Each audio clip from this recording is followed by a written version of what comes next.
Anos de história. Olá, boa noite. 2 décadas conectando o cidadão ao poder judiciário com transparência.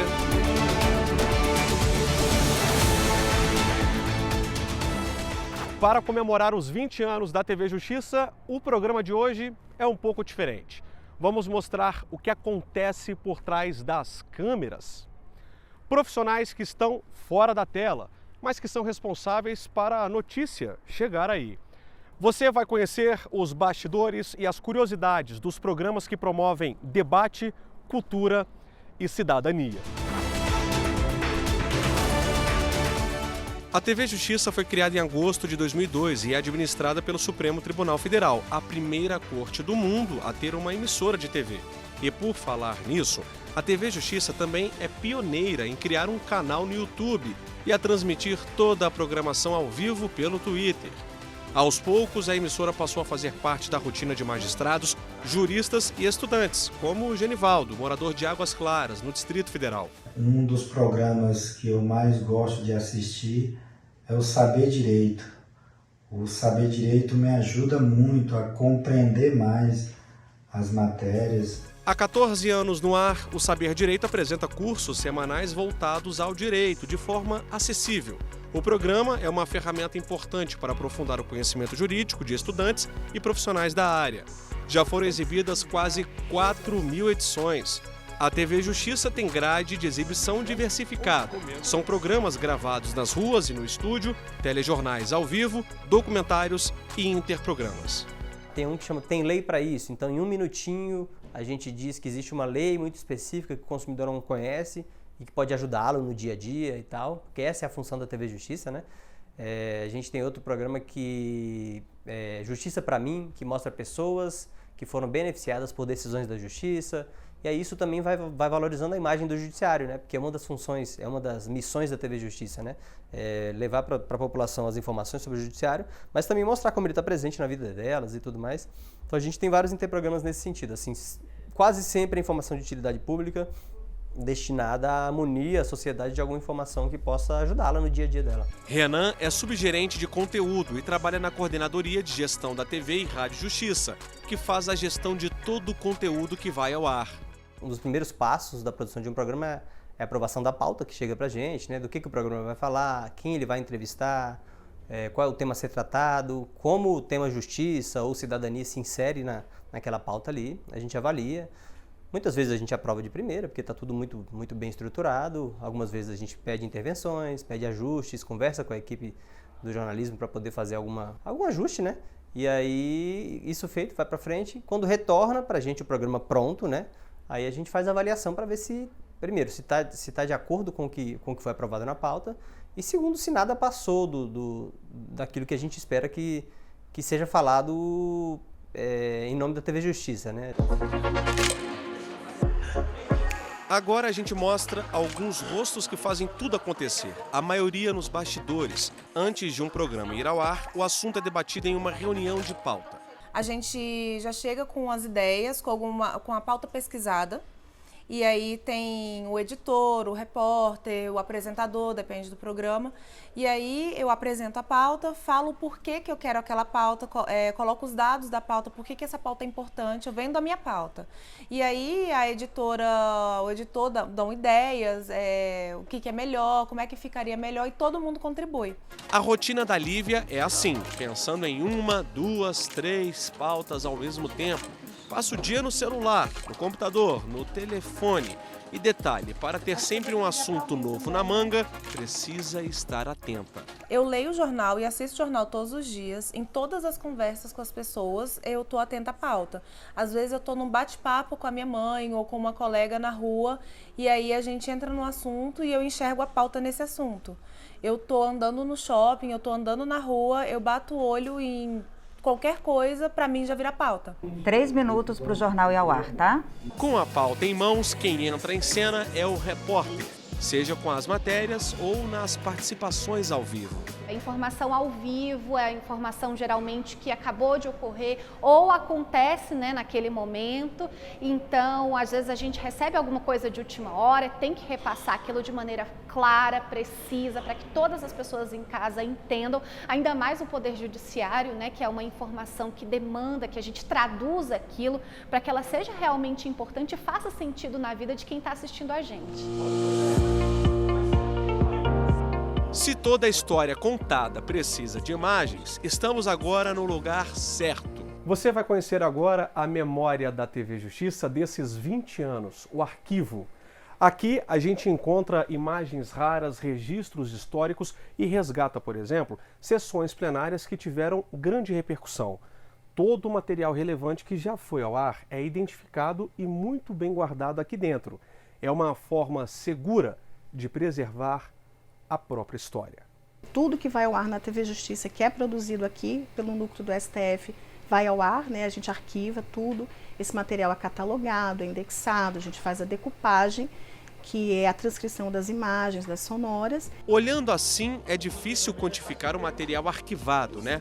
Bom, quem trabalha aqui garante mais de 30 mil horas, o equivalente a quase 3 anos e meio de transmissão, sem parar. O arquivo é muito rico, né? Muito dinâmico.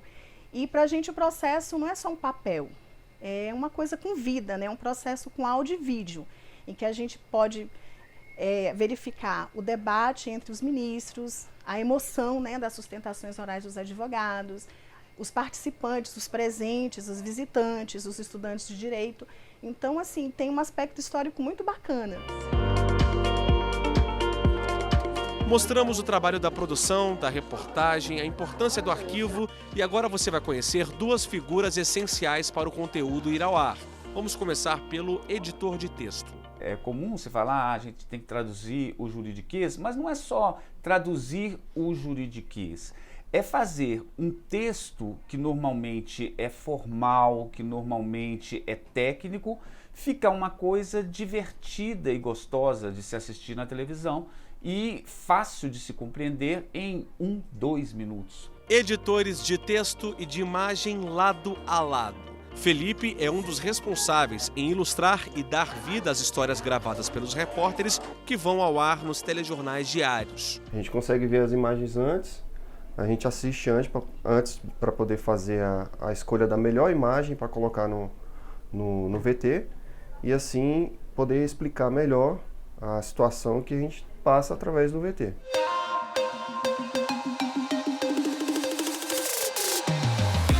Se você pegar um conteúdo único e dá para 2 profissionais de edição fazer, o produto não vai sair igual, porque cada um tem uma visão. Assim como o repórter escreve o texto de um jeito e o outro escreve de outro jeito, de acordo com a sua visão. E assim é a edição. Nunca uma edição vai ficar igual a outra. Mas nem sempre é essa tranquilidade aí. Tem dia que a matéria chega no laço com o jornal começando. Aí tem que correr. Se a matéria chega muito em cima da hora, a gente tem que editar para poder entrar no jornal. Então a correria é muito grande. Seria mais ou menos aquela coisa de selar um cavalo andando. Você vai acompanhando a sessão e ao mesmo tempo produzindo a matéria para que quando a sessão acaba, a matéria já está pelo menos estruturada para você conseguir chegar com ela no jornal a tempo. No próximo bloco, a repórter Renata Teodoro mostra a rotina de outros profissionais da área técnica que guardam muitas histórias curiosas. A gente volta já.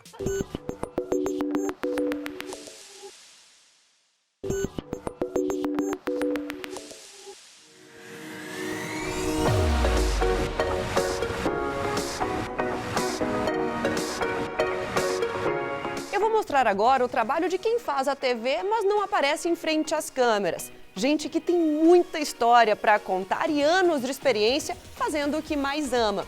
Uma frase que diz muito desse nosso trabalho é que nada se faz sozinho, tudo é feito em equipe. Para você me assistir agora, nos bastidores, tem muitas pessoas envolvidas pensando no melhor enquadramento, luz, áudio e imagem. São 14 anos de TV Justiça e muita, mas muita história para contar. Orlando é operador de câmera de estúdio e assim que entrou aqui, lembra com carinho de uma entrevista que fez. Eu lembro que nós fomos fazer uma entrevista no gabinete do ministro Aires Brito. E na ocasião nós entramos no gabinete, ele é uma pessoa assim, muito simples, uma pessoa muito querida. E já entrando e conversando e tal, e começamos a falar de futebol, né? Ele vascaíno, né? E eu botafoguense. E começamos a conversar sobre futebol e tal, e ele até surgiu, Orlando, tinha um Orlando Lelê no Botafogo, falei, no Vasco. Falei, é verdade, eu lembro do Orlando Lelê. Aí conversando, e a conversa foi tomando assim levando tanto tempo lá, né, e tal, que nós esquecemos até da entrevista, né, até que veio lá o assessor, né, e tal, quer dizer, se fosse com a gente ali, não teria entrevista, não teria nada, só falando de futebol. Então são coisas gostosas que também acontecem aqui dentro do Supremo, né. A gente pode até se divertir nos bastidores, mas uma coisa é fato, não temos muita margem para erro. Por exemplo, essas imagens do plenário, exibidas pela TV Justiça, são feitas por um operador de pan-tilt. Como vocês podem ver aqui, vou fazer algum movimento. Então, basicamente é isso. O pan-tilt, ele é responsável nada menos do que transmitir e levar uma imagem de qualidade da sessão direto do plenário até a casa do telespectador.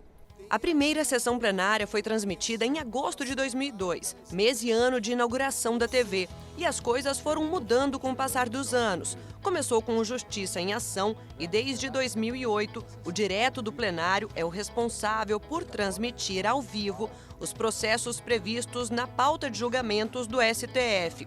Ao todo, cerca de 1.600 sessões já foram transmitidas. Hoje, sob o comando do jornalista Carlos Eduardo Cunha e da consultora jurídica Karina Zucolotto, o programa é exibido toda quarta e quinta-feira, às 14h. Além de ser um importante instrumento de transparência, também aproxima a sociedade do judiciário brasileiro. Eu assisto às sessões plenárias do Supremo Tribunal Federal porque é lá que são julgados os processos de maior relevância social. São nesses processos que são analisadas as teses jurídicas de maior abrangência para a sociedade, maior impacto para a sociedade. E a transmissão dessas sessões plenárias pela televisão é uma ferramenta importante para a sociedade, porque é através dela que o povo consegue acompanhar a evolução jurídica da interpretação das nossas leis. Pensar sempre na melhor imagem para você que está assistindo a gente é prioridade para esse cara aí que chegou na TV em 2011 como operador de câmera de estúdio também. Mas a rua falou mais alto e hoje é um dos repórteres cinematográficos da casa. Eu estou na área desde 1984. Então eu peguei a parte do filme, peguei o Matic, acompanhei todo o processo, mudou tudo. Mudou tudo, mudou toda o processo de gravação. Mas nunca, o que não mudou foi o teu olhar, você saber o que é uma imagem, o que aquela criança que está ali numa favela, a necessidade dela, entendeu?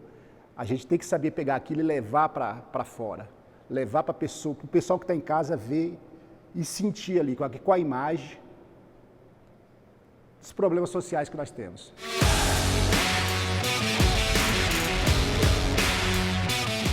É nessa sala de controle, mais conhecida como switcher, que boa parte da pressão jornalística acontece. Quem comanda esse barco ao vivo e coordena o tempo do jornal no ar é o diretor de imagens. Mestre, quanto tempo, mestre? Senhores, 2 minutos para o início do jornal, ok? Todos os cortes, todas as imagens, todos os enquadramentos, perfeito, certo, passa aqui por essa mesa, passa pelas minhas mãos. Então tem que estar todo mundo afiado. O pessoal do Twitter, o pessoal do estúdio, o pessoal da programação. Se tempo é dinheiro, para quem trabalha em TV, a carapuça serve que é uma beleza, porque pra gente tempo vale ouro. E o controle mestre, setor que cuida da afinação dos programas em intervalos, mostra que essa dinâmica não pode falhar. Se nós temos uma sessão que começa às 14 horas, eu não posso estar atrasado em relação ao relógio para as 14h05. Ou eu estou antes 1 minuto, preparando o estúdio, com o devido pessoal, coordenando juntamente com o meu companheiro, para que a sessão entre às 14 horas, em ponto. Mas, como tudo na vida, é preciso estar preparado para qualquer imprevisto ou falha técnica. E quando isso acontece, é chamar o intervalo e resolver o problema o quanto antes para a programação voltar para o ar. Já tem um conteúdo já pronto, pré-programado ali no servidor. Aconteceu, a gente entra com os intervalos até tudo ficar pronto e voltar ao normal. Coisa que o Marcos já está acostumado. A história dele se confunde com a da TV. Aliás, ele participou da inauguração, em agosto de 2002. A equipe toda técnica, de informática e jornalismo, produção, tudo chegou antes para preparar os trabalhos e preparar os programas, a programação toda para começar no dia 11 de agosto. É interessante porque você vê a da TV crescer do pequeno até onde ela está hoje e futuramente onde ela está ampliando. A TV não só cresceu e evoluiu, como também ganhou espaço e reconhecimento. Entre 2009 e 2021, a emissora recebeu cerca de 20 prêmios com programas e matérias especiais produzidos pelo jornalismo e pela Rádio Justiça.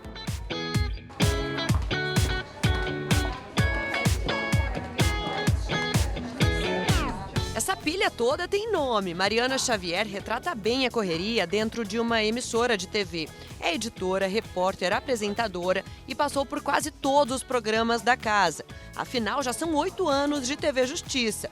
Hoje está à frente do núcleo de novas mídias, com o desafio de traduzir o juridiquês nas redes sociais. A gente sabe que a linguagem, né, que você fala nas redes é uma linguagem completamente diferente da linguagem do jornal.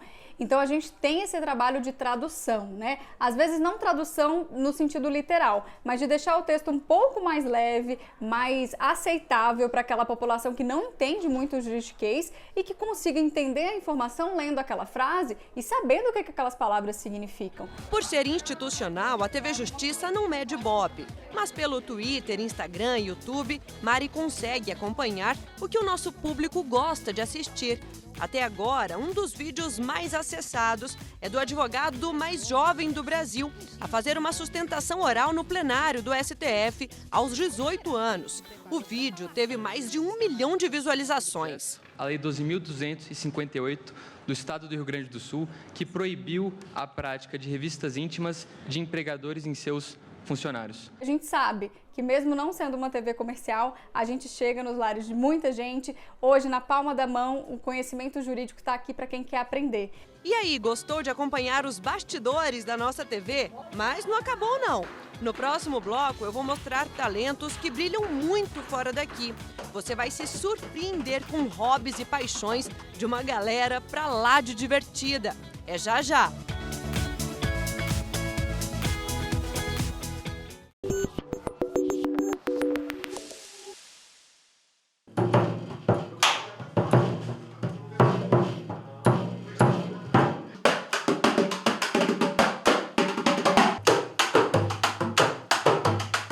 Estamos de volta e no terceiro bloco do nosso programa eu vou contar curiosidades de colegas da TV que eu tenho certeza que vão te surpreender.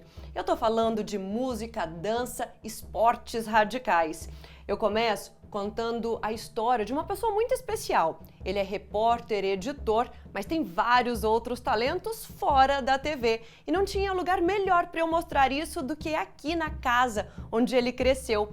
Foi nessa sala que ele assistia o senhor Jair, pai dele, tocando instrumentos e ouvindo bossa nova. E foi daí que nasceu a paixão dele pela música.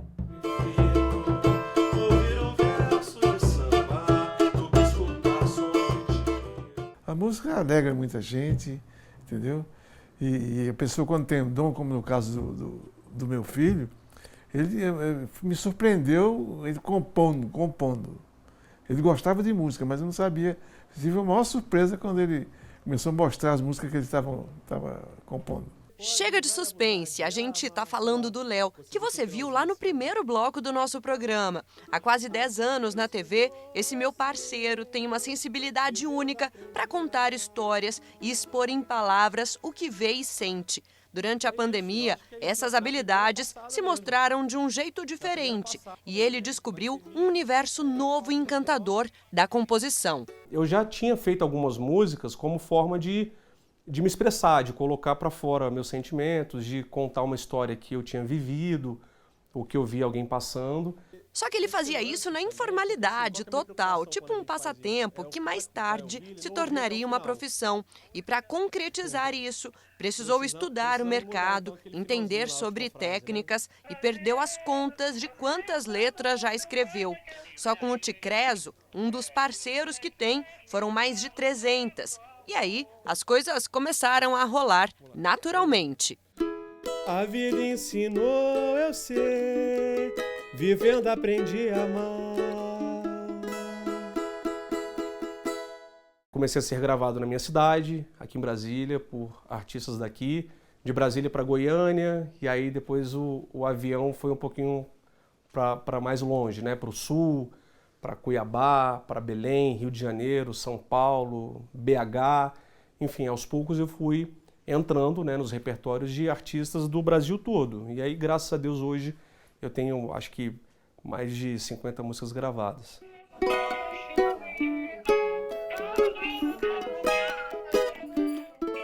É uma alegria muito grande, uma satisfação ser compositor, repórter e compositor, porque há uma semelhança nas duas profissões. No jornalismo a gente conta história, né? Somos contadores de histórias. Nas músicas também. A gente conta uma história que a gente viveu, ou que a gente observou, uma experiência de outra pessoa, ou a gente até cria, fantasia mesmo, mas a gente acaba se tornando, a gente é luz na vida de algumas pessoas, né? Porque a música ela tem um poder de trazer esperança, de trazer alegria, conforto. Eu acho que o compositor, ele tem um pouco dessa veia do repórter também, de ser curioso, de ter o ouvido mais apurado, de ter um olhar diferente, porque tudo que acontece pode virar uma notícia, né? Ou pode virar uma música. Então vamos lá. O cara é jornalista, repórter, editor, apresentador, compositor, músico, toca vários instrumentos e também se especializou recentemente como dublador. Lex Luthor? Legal. É coisa, hein, Léo? Então, dá uma palhinha aí pra gente. É um teste de gravidez? Sim. E tá dando positivo? Você quer passar o seu amanhã comigo? Vem cá. Uau! Isso é uma máquina do tempo, né? Desculpa. Esse é o único lugar que eu consigo um pouco de paz, Lina. Fiz o curso, me formei agora, recentemente. E quem sabe, é um caminho, né? A dublagem é uma interpretação, igual você falou.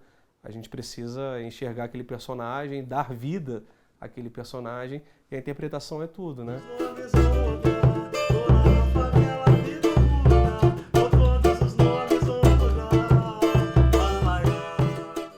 Enquanto a TV comemora 20 anos de existência, ele comemora junto. Esse rosto conhecido da TV Justiça é do nosso querido Cadu, um dos mais antigos da casa.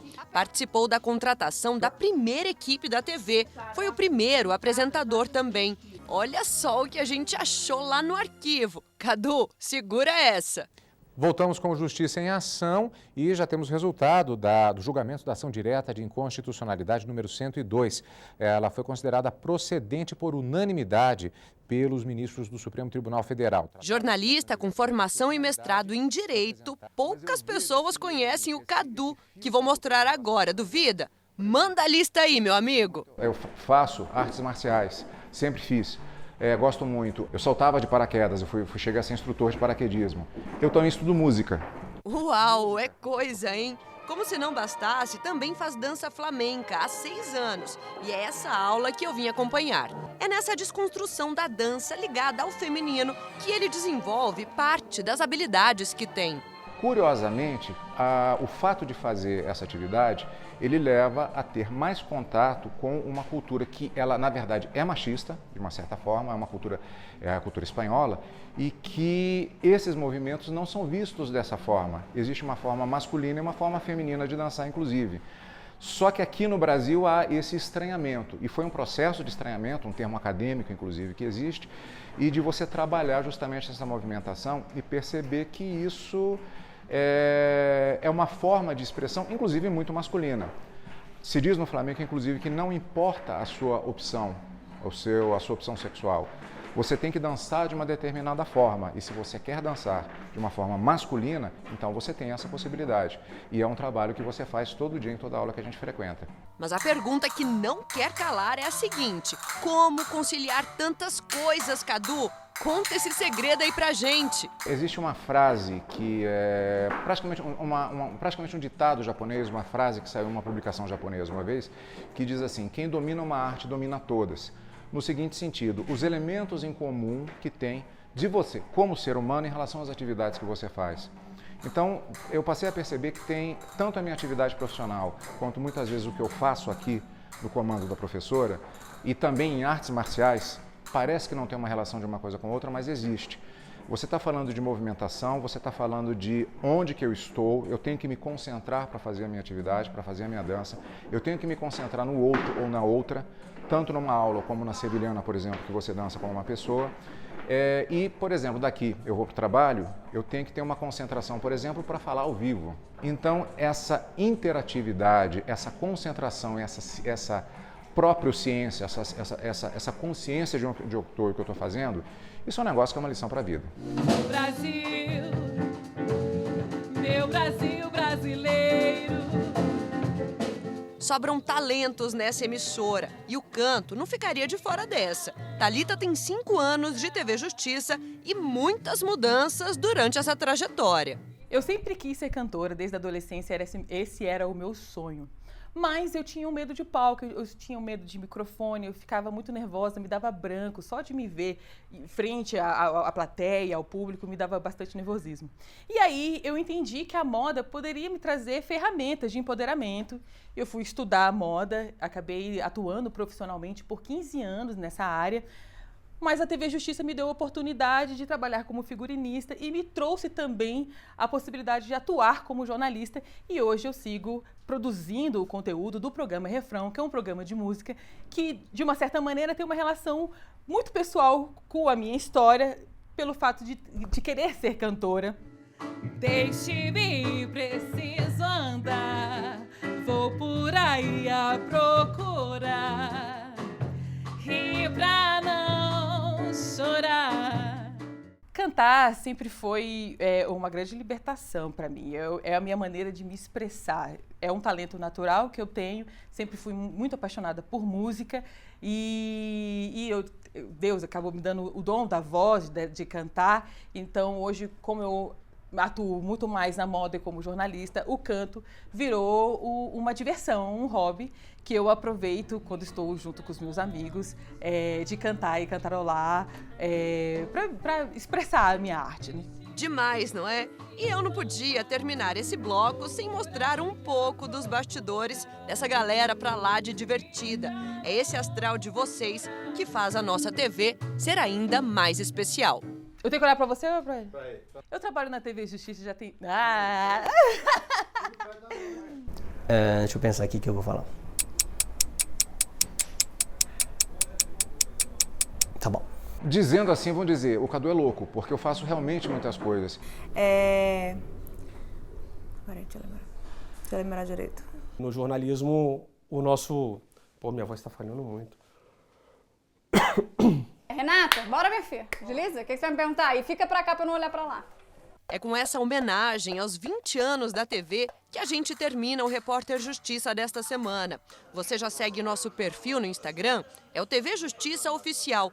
No YouTube, o canal é o mesmo. Se quiser entrar em contato com nossa produção, o e-mail é o repórterjustiça@stf.jus.br. Até a próxima!